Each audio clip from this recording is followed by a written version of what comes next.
Et salut tout le monde, j'espère que vous allez tous très bien. Et aujourd'hui on se retrouve pour une nouvelle recette. On va réaliser des panna cotta aux fruits exotiques. Allez, suivez-moi, c'est parti pour la recette.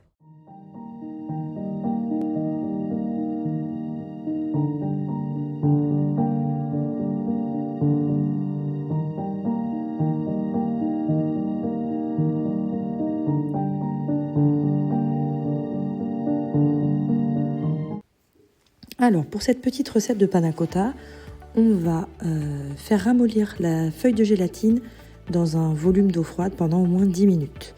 Pendant ce temps, on va mettre la crème liquide entière dans une casserole et on va porter le tout à ébullition en y ajoutant 2 sachets de sucre vanillé pour donner un petit peu de goût.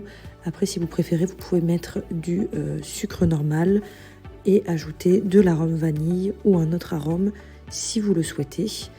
Par exemple de l'arôme citron, vu que là c'est des panna cotta fruits exotiques, c'est à vous de voir. Et ensuite, une fois que c'est porté à ébullition, on peut ajouter la feuille de gélatine essorée et bien mélanger. Et voilà, en fait c'est déjà prêt, c'est hyper facile à faire et c'est vraiment super bon. Donc moi j'ai mis dans des petites verrines pour mon café gourmand. Et vous pouvez bien sûr le mettre dans des plus grandes verrines si vous préférez.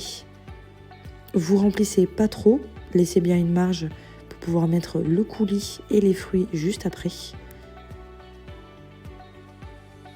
Et ensuite, donc là, vous laissez refroidir un petit peu et vous placez au frais pour au moins 3-4 heures, facile. Après, ça dépend de la taille de vos verrines, mais au moins 4 heures, on va dire.